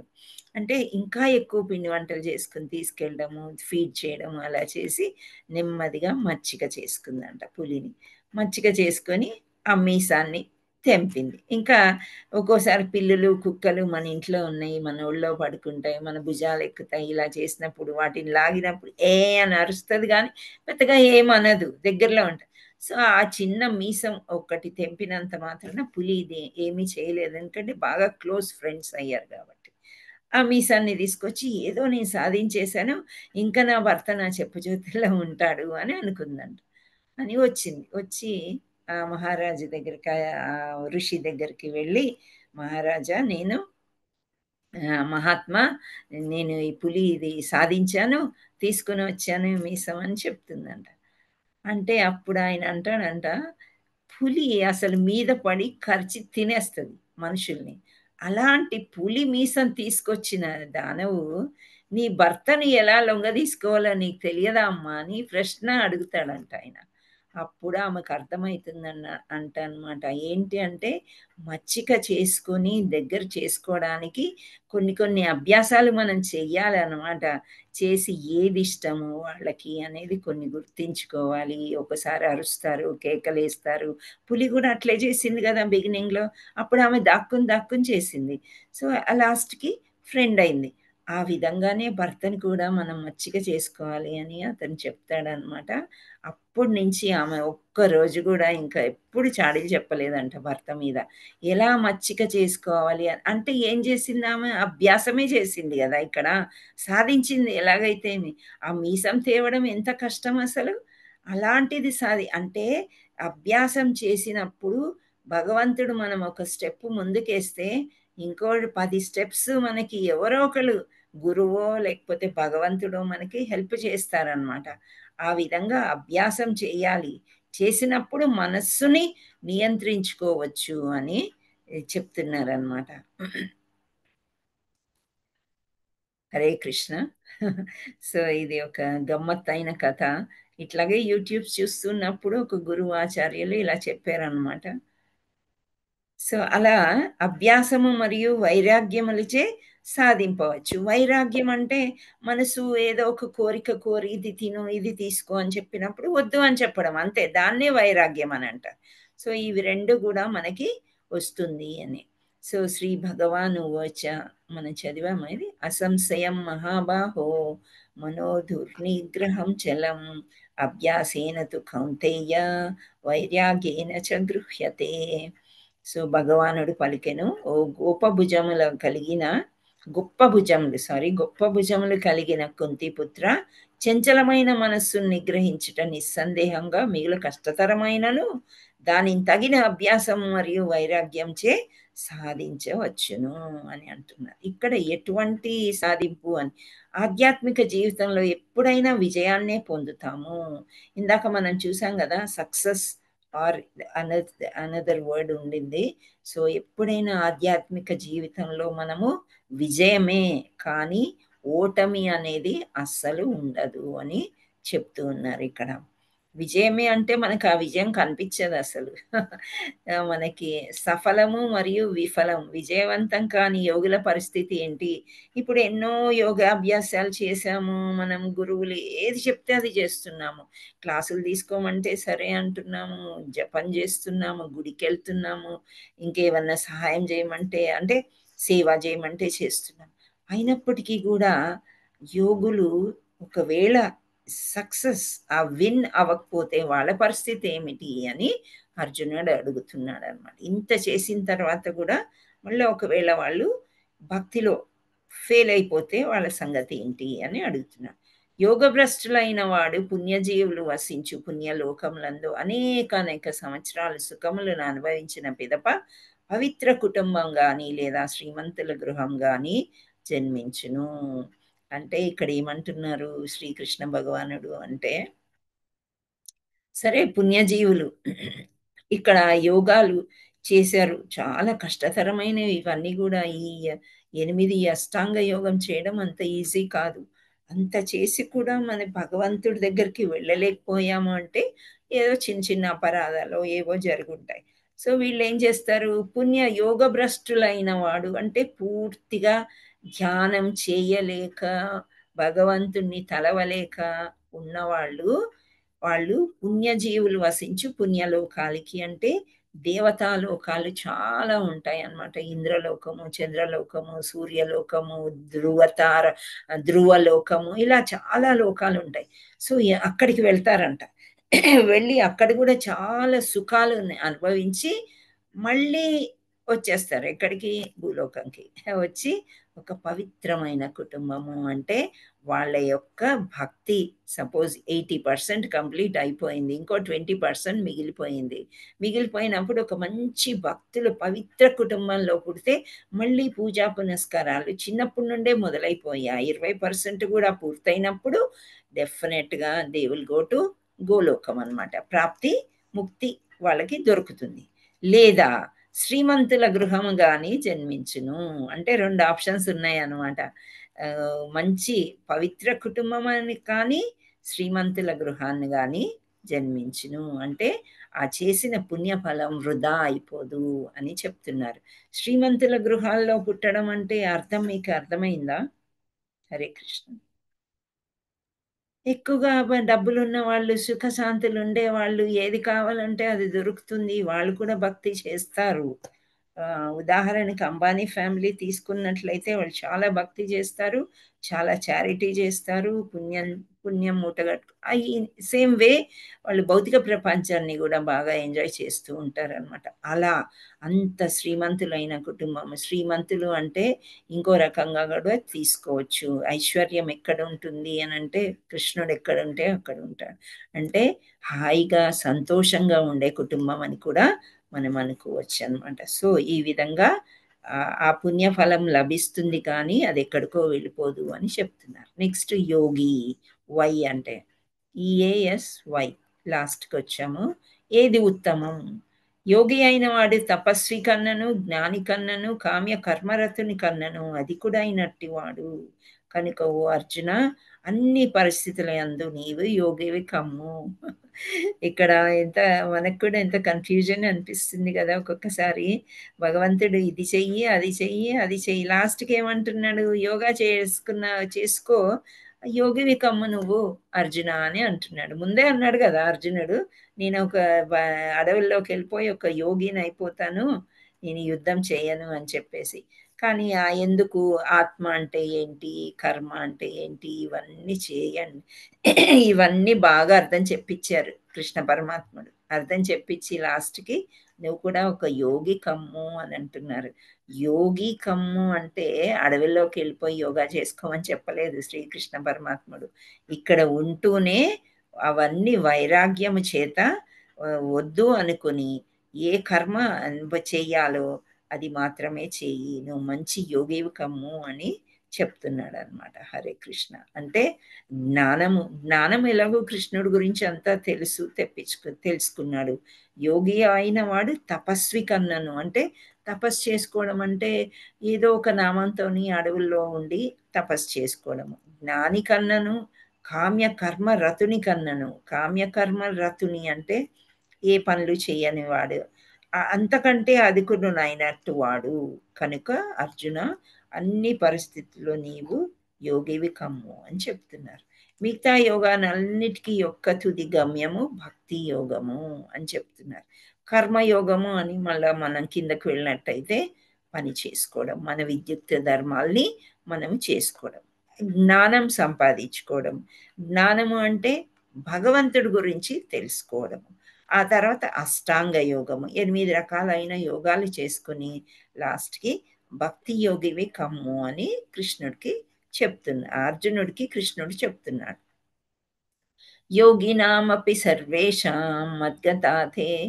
మద్గతాథేనాంతరాత్మనా శ్రద్ధవాన్ భజతే యో మాం సమే యుక్తతమో మతః. అత్యంత శ్రద్ధతో నా భావనయందే సదా నిలిచియుండి వాడును, నన్నే తనయందు సదా స్మరించువాడును, మరియు నాకు దివ్యమైన ప్రేమయుత సేవను ఒనరించువాడును అగు యోగి యోగులందరి కన్నను అత్యంత సన్నిహితంగా నాతో యోగమునందు కూడినట్టి వాడై ఉన్నాడు. సర్వులలో అతడే అత్యున్నతుడు. ఇదియే నా అభిప్రాయము. ఇక్కడ మీరు చాలా చక్కగా శ్రద్ధగా ఆలోచించండి. ఏంటి అంటే, అత్యంత శ్రద్ధతో నా భావన యందే సదా నిలిచిన వాడు అంటే ఒక దగ్గర కూర్చొని ఒక యోగా చేసుకోవడము, ఒక మంత్రం చెప్పుకోవడము కాదు, ఎప్పుడు నన్నే తలుచుకుంటూ ఉండమని. నాయందే సదా స్మరించువాడు అంటే కృష్ణ కృష్ణ, ఏది జరిగినా కానీ కృష్ణ నీ యొక్క ప్రసాదము, అది మంచి కానీ చెడు కానీ. నాకు దివ్యమైన ప్రేమయుత సేవ, ప్రేమతో అన్నమాట, ఒక డ్యూటీ లాగా కాకుండా ఒక ప్రేమతోని ఆయన సేవ చేసేది. అంటే మామూలుగా పూజ మనం ఇంట్లో చేసుకుంటాం కదా, ఇది ప్రేమతో చేసుకోమని చెప్తున్నాడు. అగు యోగి యోగులందరికన్నను అత్యంత సన్నిహితంగా నాతో యోగమునందు కూడినట్టి వాడై ఉన్నాడు. సర్వులలో అతడే అత్యున్నతుడు. అంటే ఇక్కడ లాదిని ప్రేమ అన్నమాట. రాధారాణిని ఎక్కడ మనం ఇందులో కనిపించదు మనకి, కానీ అక్కడ ప్రేమ అంటే లాదిని శక్తి. లాదిని శక్తి భగవంతుడిలో, శ్రీకృష్ణ పరమాత్మలో రాధ ఉంటుందన్నమాట. సో ఆ ప్రేమ ఉంటేనే భగవంతుడి దగ్గరికి మనము చేరగలము అని చెప్తూ ఉన్నాడు. అంటే దృఢ నిశ్చయం మనకి చాలా ఉండాలన్నమాట. సో ఈ దృఢ నిశ్చయంలో ఇక్కడ శ్రీల ప్రభుపాదుల వారికి జై, ఆయన ఒక చిన్న స్టోరీ చెప్పారు పొరపాట్లో, అంటే భాష్యంలో. ఏంటి అంటే, ఈ సముద్రం ఉంటుంది కదా, సముద్రం ఒడ్డున ఒక ఆడపిచ్చుక గుడ్లు పెట్టిందంట.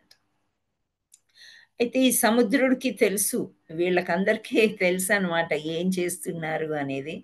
ఆ సముద్రుడు ఈ గుడ్లను ఏం చేసుకుంటుందిలే, ఒడ్డుకు పెట్టుకుంది అని చెప్పేసి అలలు వచ్చి కొట్టుకుపోయినాయి అంట. ఆడపిచ్చుక చాలా బతిమలాడిందంట, నా గుడ్లను అట్లా నీ పొట్టలో పెట్టుకోవద్దు, సముద్రుడికి వేడుకుందనమాట, ఇచ్చేసేయి నా గుడ్లనన్నీ తిరిగి పంపించేసేయి, నువ్వు అంతంత పెద్ద అలలు పెట్టి కొడతావని నేను ఎప్పుడు ఊహించలేదు అని వేడుకుంటే అప్పుడు సముద్రుడు లేదు లేదు నీ గుడ్లు లేవు ఏం లేవు అని నిరాకరిస్తాడంట. నిరాకరిస్తే ఆ పిచ్చుక ఎంత దృఢ నిశ్చయం అంటే అంత నమ్మకం అన్నమాట. నువ్వు ఎప్పుడైతే నా గుడ్లను ఇవ్వవో ఈలోపు నీళ్ళన్నీ ఖాళీ చేసేస్తాను అని చెప్తుందట. పిచ్చుక ఎంత చిన్నది కదా, ఎన్ని నీళ్లు పడతాయి దాని నోట్లో, ఆ నీళ్ళు తీసుకొచ్చి ఒడ్డుకు వేస్తుందంట. అది కొంచెం దూరం అన్నమాట. మళ్ళీ నీళ్లు తీసుకుంటుంది, దూరంలో వేస్తుంది. ఇలా వేస్తూ ఉన్నదాన్ని ఎవరు గమనించారు అని అంటే, దేవతలు అందరూ గమనిస్తున్నారంట. ఈ యొక్క స్టోరీ ఏంటి అందరికీ తెలిసిపోయింది. ఈ పిచ్చుక ఇంత దృఢ నిశ్చయంగా భగవంతుడిని నమ్ముకొని నా గుడ్లను నాకు కావాలి అని ఎలా ఉంది అని, ఎంత కష్టంగా అంత చిన్న పిచ్చుక అలా చేస్తుంది అని అందరు ఆశ్చర్యంగా చూస్తున్నారంట. ఈ లోపు ఏమైంది, గరుడు కూడా చూశాడు. ఆయన వరకు వెళ్ళిపోయింది. గరుడు ఎవరు? పక్షి రాజు. పక్షులనంతా కూడా చక్కగా కాపాడుతూ ఉంటాడు అవసరమైనప్పుడు. సో పక్షిరాజు చూశాడనమాట. గరుడు వస్తాడు, వచ్చి ఈ పిచ్చుక గుడ్లు ఇస్తావా లేకపోతే నేను నా ప్రతాపం చూపించాలా అని సముద్రుడితోనే అంటాడు. అప్పుడు సముద్రుడు చాలా భయపడిపోతాడనమాట. అంటే గరుడు ఎవరు? విష్ణుమూర్తి యొక్క వాహనం. ఏమైనా చేయగలుగుతాడు, సముద్రాన్ని మొత్తం ఎండగట్టగలుగుతాడు అని సముద్రుడు భయపడిపోయి ఆ గుడ్లని రిటర్న్ ఇచ్చేసాడంట. ఇక్కడ ఏంటి అంటే దృఢ నిశ్చయంతో మనము ఒక పని ఏకాగ్రతతో చేసినట్లయితే తప్పకుండా మనకి ఎవరో ఒకరు హెల్ప్. ఇక్కడ గరుడు అంటే విష్ణుమూర్తి వాహనం కాబట్టి మనకి భగవంతుడే సహాయం చేసినట్టు అన్నమాట ఆ పిచ్చుకకి. సో ఇక్కడ దృఢ నిశ్చయానికి ఒక చిన్న స్టోరీ శ్రీల ప్రభుపాదుల వారు చెప్పారనమాట మన భాష్యంలో. అది చాలా ఇంపార్టెంట్ అనిపించి అది చెప్పాను ఇక్కడ. సో ఆ తర్వాత ఆ గుడ్లని ఇచ్చేస్తే అది పొదుగు పొదిగి పిల్లల్ని చేసుకుంటుంది అనమాట అని మనం అర్థం చేసుకోవాలి. ఇంకా ఆ విధంగా ఉంటుందన్నమాట. సో ఇక్కడ it is so easy to do yoga and ఈ భక్తి చేయడం చాలా ఈజీ అని చెప్పడం అనేది ఇక్కడ మనకి తెలుస్తుంది. ధర్మయోగ అని అన్నారు. ఏంటి? మనస్సు ఎప్పుడు శత్రువు లేదా స్నేహితుడు. శత్రువుగా ఉన్నప్పుడు మాట వినదన్నమాట. సో మనమే ఇప్పుడు పులి కథ నేను చెప్పాను కదా, అలా స్నేహితుడిలాగా చేసుకోవాలి మనస్సును కూడా. మనస్సు స్నేహితుగా ఉన్నప్పుడు దిశను అనుసరిస్తారు, ప్రగతిశీలం ఉంటుంది, ఇంద్రియ సంతృప్తి ఉంటుంది, ఫలితం స్వేచ్ఛ మరియు ఎత్తుకెదగడము. మనుష్య శత్రువుగా ఉన్నప్పుడు కామం, క్రోధం, దురాశ, చిరాకు, ఆందోళన, ఇంద్రియ తృప్తి జత చేయబడి ఇవన్నీ కూడా ఫలితం ఏంటి? అదో రకమైన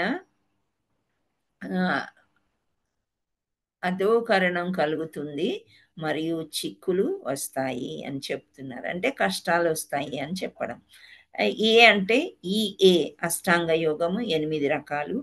ఎస్ అంటే విజయము మరియు వైఫల్యం. వైఫల్యం అయితే ఏం జరుగుతుంది అంటే ఏమీ లేదు, చక్కగా వెళ్తారు, ఎన్నో సంవత్సరాలు సుఖపడతారు వేరే లోకంలో, ఆ తర్వాత మళ్ళీ వచ్చి సంపన్నుల కుటుంబంలో కానీ మంచి డివోటీ ఫ్యామిలీలో కానీ పుడతారు అని చెప్తారనమాట.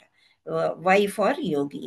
అన్ని మార్గాల్లో ఏది ఉత్తమమైంది అని అంటే ధర్మయోగ చాలా ఉత్తమమైంది.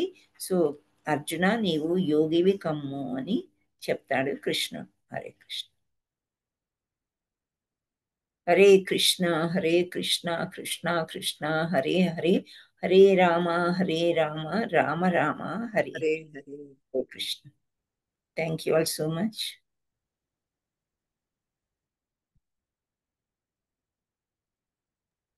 హరే కృష్ణ మాతాజీ.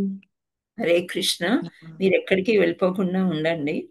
ఇంత తొందరగా మిమ్మల్ని వదిలితే నాకు నిద్ర పట్టదు. వెళ్ళం మాతాజీ, మేము కూడా అదే మీరు చెప్పేది వినాల మహత్యము. చాలా బాగుంది మాతాజీ, చాలా నిజంగా బాగుంది మాతాజీ, మీరు చాలా బాగా మనసుకి చెప్తున్నారండి. అతుక్కపోయింది మాతాజీ, థ్యాంక్ యూ, నిజంగా చాలా థ్యాంక్ యూ. బాగుంది.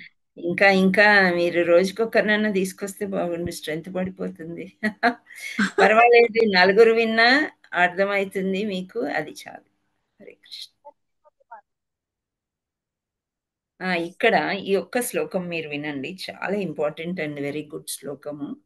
యుక్తాహార విహారస్య యుక్త చేష్ట కర్మసు యుక్త స్వప్నావబోధస్య యోగో భవతి దుఃఖః అని అంటున్నారు. ఏంటి అంటే నియమితమైన ఆహారము, నిద్ర, విశ్రాంతి, కర్మాలు గలవాడు యోగాభ్యాసం ద్వారా భౌతిక క్లేశాలను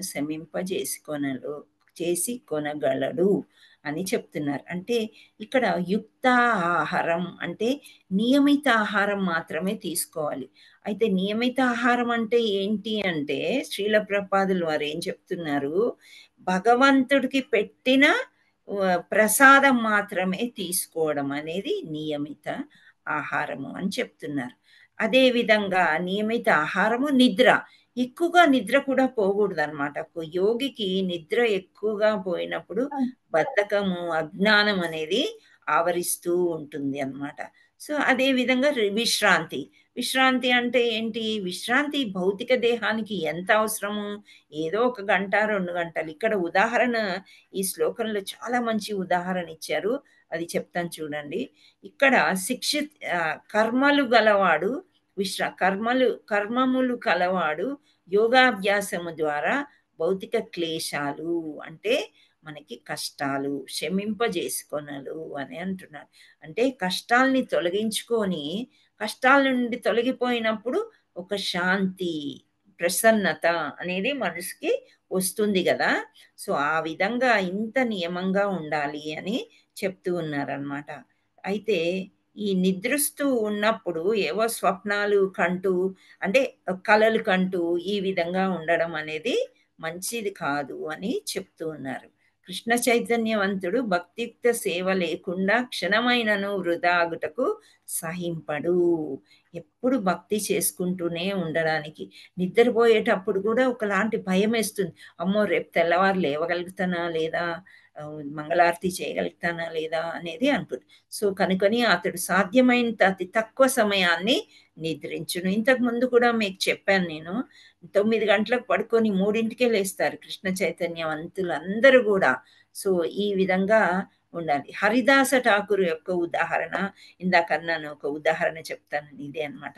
హరిదాస ఠాకూర్లు ఎవరో కాదు, బ్రహ్మ విమోచన యోగం అని ఒకటి ఉంటుంది. అది ఏంటి అంటే, వ్రజవాసీలు ఇక్కడ బృందావనంలో ఆవుల్ని, దూడల్ని, గోపబాల్ని అందరినీ దొంగిలిస్తాడనమాట. అది వేరే స్టోరీ ఉంది. సో అలా బ్రహ్మ ఎవరు? విష్ణుమూర్తికి కొడుకు కదా. బ్రహ్మని సృష్టించాడు, నీవే సృష్టికర్తవు, నువ్వు అన్నిటినీ సృష్టించిన ఆయన అని చెప్తే, బ్రహ్మకే ఒకలాంటి ఏమంటారు దాన్ని, అసూయ కలుగుతుంది అనమాట. కృష్ణుడిని ఏంటి వ్రజభూమిలో అంటే బృందావనంలో ఇంత ప్రేమిస్తున్నారు, ఇంత వింతలు చేస్తున్నాడు ఏంటి, ఇంత ముద్దుగా ఉన్నాడు, చూద్దాం ఇప్పుడు ఇవన్నీ దొంగిలిస్తే కృష్ణుడు ఏం చేస్తాడు అని దొంగిలించేశాడు, హాయిగా పడుకున్నాడు అనమాట. ఒక పగలు ఒక రాత్రి మనకి 1000 సంవత్సరాలు అని చెప్తూ ఉంటారు. సో అలా పడుకుని ఉన్నాడు. ఇక్కడ కృష్ణుడు చూస్తూ ఉన్నాడు, ఓహో నువ్వు ఈ చమత్కారం చేస్తున్నావు అని అందరినీ సృష్టించేస్తాడు. అంతమంది పిల్లలు 1 సంవత్సరం కాలము చక్కగా వాళ్ళు ఒక ఆశ్చర్యం అన్నమాట. బృందావన వాసులకి ఎప్పుడూ లేని అందం ఏంటి, నా కొడుకులో ఇంత అందం ఉంది, మా ఆవులు ఇలా ఉన్నాయి, మా దూడలు ఇలా ఉన్నాయి అని చాలా సంతోషంగా ఉంటారు. ఆయన నిద్రించి లేచి వచ్చి చూసేసరికి మామూలుగా ఉందంట బృందావనం. సో నువ్వు ఇట్లాంటి తప్పు చేస్తావని సొంత కొడుకునైన విష్ణుమూర్తి క్షమించక హరిదాస ఠాకూర్ అని బిరుదు వస్తుంది. ఆయన్ని మ్లేచ్ఛ కులంలో అంటే తుర్క రాజ్యంలో పుట్టిస్తాడనమాట. అయితే బ్రహ్మ కదా, వేదాలన్నీ చదివే ఉన్నారు, ఆయన భక్తి విష్ణుమూర్తి మీద చాలా ఉంటుంది, కృష్ణుడి మీద. సో ఆయనే హరిదాస ఠాకూర్ అనమాట. ఆయన చైతన్య మహాప్రభు యొక్క మహాభక్తుడు. Chaitanya Mahaprabhu ఈయనతోని nectar of devotion అనే పుస్తకం కూడా రాయిస్తాడు అనమాట. సో ఈ హరిదాస ఠాకూర్ ఏం చేసేవారు అంటే, ఆయన నిద్రించేవాడు కాదు, ఎంత అంటే 192 మాలలు చేసేవాడంట రోజుకి. అంటే చూడండి అసలు ఎంతసేపు పడుకుని మనకు 16 మాలలు చేయాలంటే అరౌండ్ 2 గంటలు పడుతుంది. సో ఆయనకు ఉండే సమయం 2 గంటలు మాత్రమే ఆయన తీసుకునేవాడంట. ఈ విషయమని అతనికి శ్రీల రూప గంటలు మాత్రమే శ్రీల రూప 2 గంటలు మాత్రమే నిద్రించేవాడు. కొన్ని మార్లు ఆ మాత్రం కూడా అతను నిద్రించేవారు కాదు. హరిదాస ఠాకూరు వారు తన నిత్య నియమమైన 3 లక్షల హరినామ జపమాలను పూర్తి కానిదే ప్రసాదం గ్రహించటం కానీ లేదా క్షణమైనను నిద్రించటం కానీ చేసేవాడు కాడు. సో ఇలా అన్నమాట. ఆ క్రమబద్ధమైన అలా ఉండడంతోని మనకి చాలా బాగుంటది అని చెప్తున్నారు. అలా ఉండాలి అని చెప్తున్నారు అన్నమాట. అదే భక్తి యోగా. సో ఇక్కడ ఉత్తీర్ణుడు కాని యోగా భ్రష్ట పుణ్య జీవులు వసించు పుణ్యలోకాలందు అనేక సంవత్సరాలు సుఖంగా ఉండి మళ్ళీ శ్రీమంతుల గృహంలో పుడతారని ఇందాక చెప్పుకున్నాం కదా. సో దాంట్లో ఇక్కడ పెద్దగా ఏమి స్టోరీలు అయితే లేవు, కానీ ఇక్కడ ఏమంటే జీవించుటకు అట్టి కుటుంబములందు జన్మించువారు తమకు లభించిన సౌకర్యాలని వినియోగించుకొని తిరిగి పరిపూర్ణ కృష్ణ చైతన్యందు పురోభివృద్ధిని సాధించుటకు యత్నింపవచ్చును. అంటే ఇక్కడ భక్తి మనకి 80% కంప్లీట్ అయిపోయింది, కానీ 20% ఏదో రకంగా మనం చేయలేకపోయాం అనుకోండి. అయితే సంపన్నుల కుటుంబంలో కానీ భక్తుల కుటుంబంలో కానీ పుట్టి అది పరిపూర్ణం చేసుకోవచ్చు అని శ్రీకృష్ణ భగవానుడు అర్జునుడికి చెప్పాడు. So I felt these 2 shlokas are important. So అది చెప్పాను. ఇప్పుడు మహత్వంలోకి వెళ్ళిపోదాము. హరే కృష్ణ. గీతా మహత్వం 6వది. సో మళ్ళీ ఇక్కడ 6వ అంటే the glories of chapter 6 Bhagavad Gita from Padma Purana అన్నమాట. విష్ణుమూర్తి మళ్ళీ లక్ష్మీదేవికి చెప్తున్నారు, లక్ష్మీదేవి నేను చెప్పేది 6వ అధ్యాయం శ్రీమద్ భగవద్గీత గురించి చక్కగా విను అని చెప్తాడనమాట. సో ఎలా మనము ఈ భౌతిక ప్రపంచం నుండి ముక్తి పొందగలము అనేది చెప్తారు. ఏంటి అంటే గోదావరి నది దగ్గర ఒక టౌన్ అంటే ఒక ప్రదేశం ఉందన్నమాట. దాన్ని ప్రతిష్టాన్పూర్ అని అంటారంట. సో అక్కడ చాలా ఫేమస్ ఎవరు విష్ణుమూర్తి ఆలయం. ఆ విష్ణుమూర్తిని అక్కడ పిప్పలేష్ అని పిలిచేవారంట. సో ఆ ఆలయంలో ఒక రాజు ఉండేవాడు. ఆలయం దగ్గర రాజులు ఉంటారు కదా, ఆ రాజు పేరు జన్శ్రుతి. సో జన్శ్రుతి ఏం చేసేవాడంటే చాలా గొప్ప సాక్రిఫైసెస్, అంటే రోజు యజ్ఞాలు చేసేవాడంట, దాన ధర్మాలు చేసేవాడు, అందరికీ భోజనాలు పెట్టించేవాడు, చాలా గొప్ప పేరు తెచ్చుకున్నాడు అనమాట. ఆ రోజుల్లో సత్యయుగంలో ఎలా అంటే మామూలుగా మనం ఇక్కడ దగ్గరుండే బ్రాహ్మల్ని వాళ్ళని వీళ్ళే పిలిచి భోజనాలు చేస్తూ చెప్పెడతారు, అవన్నీ చేస్తారు. కానీ అక్కడ ఈవెన్ స్వర్గం నుండి కూడా పిలిపించేవాడంట, అందరూ వచ్చేవారంట. సో నందనవనం అని, ఆ తర్వాత కల్పవృక్ష మొక్కలు ఇవన్నీ కూడా ఉండేవంట ఆయన దగ్గర. So even demigods always resided in Pratishthapur అనమాట. ఇప్పుడు కురుక్షేత్రం అని మనం చూసుకున్నాం కదా, కురుక్షేత్రాన్ని ధర్మక్షేత్రం అని ఎందుకు అన్నారు అంటే ఇక్కడ దేవీ దేవతలందరూ వచ్చి పూజలు చేసుకున్నారు. సో ఇక్కడికి కూడా ఆయన చేసే దాన ధర్మాలు కానీ ఒక రెస్పెక్ట్ అవన్నీ చూసి చక్కగా అందరు దేవీ దేవతలు కూడా వచ్చి చూసేవారంట. సో ఇలా ఉన్నప్పుడు ఏమైందంటే ఒకసారి ఈ జన్శ్రుతి చాలా ప్యూర్ యాక్టివిటీస్, శుద్ధమైన యాక్టివిటీస్ చేయడం వలన ఎప్పుడైనా రైట్ టైంలో నీలిమబ్బులు వచ్చి చక్కని వర్షాలు కురిచినట్టు అన్నీ చక్కగా వాళ్ళ రాజ్యంలో జరిగేవంట. సో ఇలా అప్పుడప్పుడు వీళ్ళు కూడా ఒక ఫ్లైట్స్ లాగా పైన ఎగురుతూ ఉంటూ తిరుగుతూ ఉంటాయి కదా, మంచి ప్రదేశం కాబట్టి దేవలోకం నుండి హంసలు తెలుసా మీకు, హంసలు కూడా ఎగురుతూ వీళ్ళ రాజ్యానికి వచ్చేవంట. సో అలా వచ్చేటప్పుడు 2 హంసలు మాట్లాడుకుంటున్నాయంట. ఒక హంస అనింది, జనశ్రుతి గురించి, ఈ రాజు గురించి నీకు తెలుసా, చాలా గొప్ప రాజు, ఇతను ఎంత గొప్పవాడంటే ఎంతో చక్కగా ఈ చారిటీ అంటే దాన ధర్మాలు చేస్తూ అందరితో అందరు దేవుళ్ళు కూడా ఇక్కడికి రావడానికి ఇష్టపడతారు, మనం కూడా అక్కడికే వెళ్తున్నాం కదా. లేదు నీకు తెలియదా, జనశ్రుతి కంటే కూడా భద్రాశ్రవ అనే అతను ఉన్నాడు, అతను అందరికంటే గొప్పవాడు అని చెప్తారనమాట. సో ఈ భద్రాశ్రవ ఎవరు, ఈ హంసలు మాట్లాడుకునేవి ఈయన వింటాడనమాట. రాజు విన్నాక ఇంద్రుడికైతే ఎలాగ కోపం వస్తుందో, ఈయన కోపం కాదు కానీ లోపల నుంచి కొంచెం ఈర్ష్య పుట్టింది. ఇప్పటి వరకు ముల్లోకాలు నన్నే చాలా మెచ్చుకుంటున్నారు కదా, సడన్గా ఇదేంటి. సో ఇప్పుడు ఎవరు అతని ఆ ఋషి యొక్క పేరు రైక్వా అంట. సో ఆ charioteer driver instructed him to go and find the great sage. So ఇక్కడ చారిట్ అంటే ఆ రథంలో వెళ్తూ ఈ హంసలు ఎగురుకుంటూ వెళ్తూ ఇలా అనుకోవడం విన్నాడు. అమ్మ, నాకంటే గొప్పవాడు ఉన్నాడా, నాకంటే గొప్ప సేవలు చేస్తున్నాడా భగవంతుడు మీ గురించి, అది కూడా ఆధ్యాత్మికంగా ఇంత చేస్తున్నాడా, ఆయన్ని మనం కనుక్కుందామని చెప్పి సేనకుడిని పిలిచి, అంటే ఆయన యొక్క మంత్రిని పిలిచి మీరు వెళ్ళి చూసిరండి అని అంటే సరే అని చెప్పి ఆయన వెళ్తాడనమాట. వెళ్ళేసరికి అక్కడ చాలా దూరం వెళ్ళి కాశీ విశ్వనాథ్ టెంపుల్ దగ్గర అంటే ఇవన్నీ వెళ్ళి అక్కడ ఒక పెద్ద కొండ ఉంటుందంట. అక్కడ ఆ కొండ మీద ఈయన కూర్చుని తపస్సు చేసుకుంటూ ఉన్నాడంట. సో ఆ కాశీ పట్టణం దాటి గయా వెళ్తాడు. గయా మీకు అందరికీ తెలుసు అనుకుంటా, విష్ణు పాదం ఉంటుంది. అక్కడ పిండాలు పెట్టి పోయిన వాళ్ళకందరికీ కూడా చాలా లిబరేషన్ దొరుకుతుంది, ముక్తి లభిస్తుంది అని అక్కడికి వెళ్తూ ఉంటారు అన్నమాట. సో ఈ ప్లేసెస్ అన్నీ చూసుకుంటూ మథుర, కాశీ, బృందావన్ అన్నీ చూసుకుంటూ మొత్తానికి అక్కడ గోవర్ధన హిల్ అన్నీ దాటుకొని అక్కడికి వెళ్తే ఈ ఋషి కనిపిస్తాడు. సో ఈ ఋషి దగ్గరికి వెళ్ళి ఏంటి ఈయన గొప్పతనం అని తెలుసుకోవడానికి వెళ్తాడనమాట.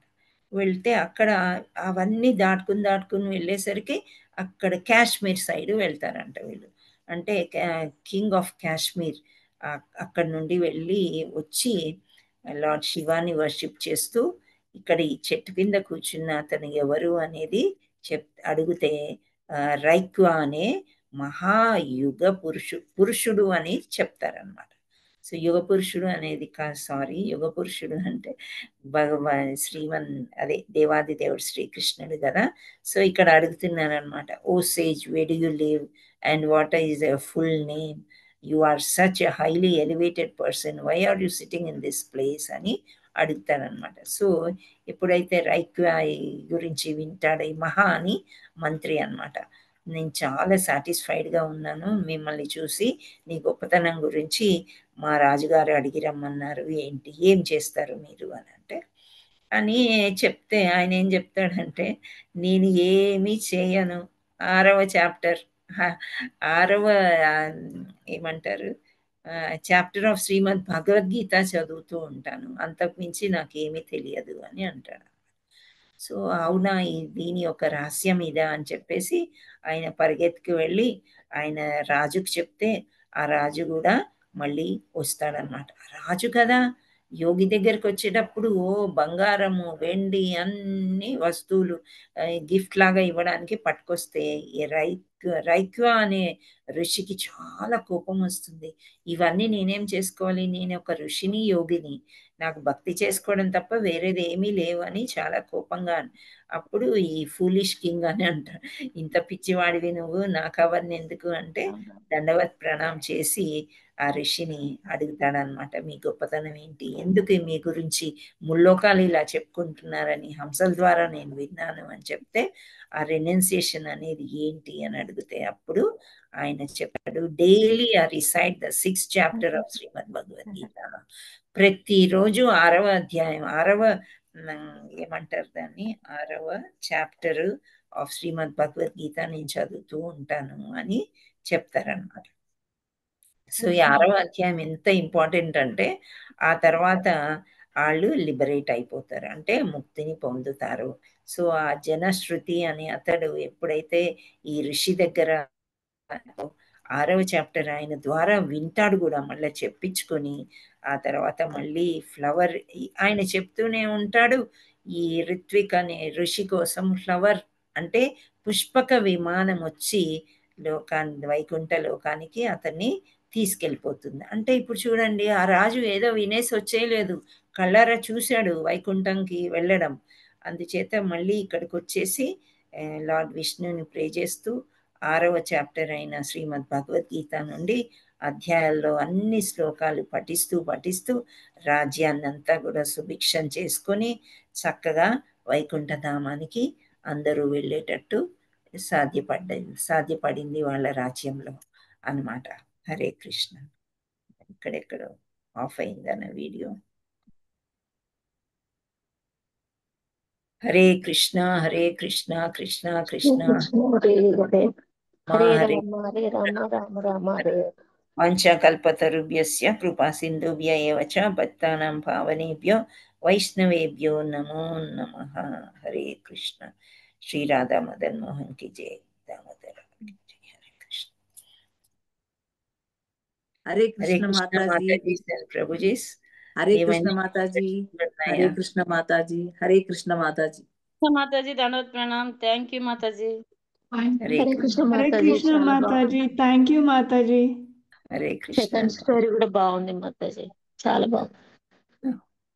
ఇది గీతా మహత్వంలో, అందులో ఏం మార్పులు ఉండవు, ఉన్నది ఉన్నట్టు చదువుతూ చెప్పాను. హరే కృష్ణ. ఎక్కడున్నాయి మాతాజీ ఈ స్టోరీస్? వేదాబేస్ ఉంటదమ్మా, దాంట్లో చూడు. హరే కృష్ణ. హరే కృష్ణ మాతాజీ, దండవత్ ప్రణామాలు. హరే కృష్ణ మాతాజీ, దండవత్ ప్రణామ్. ధన్యవాదాలు మాతాజీ, చాలా చాలా ధన్యవాదాలు. చాలా స్టోరీస్ తెలుసుకున్నాం మాతాజీ, కొత్త స్టోరీస్. హరే కృష్ణ మాతాజీ, ధన్యవాద్ ప్రణామ్. ధన్యవాదాలు. Hare Krishna. So all glories to assembled devotees. Hare Krishna. All glories to assembled devotees. Hare Krishna. Thank you all so much for joining. రేపు ఇదే సమయంలో మళ్ళీ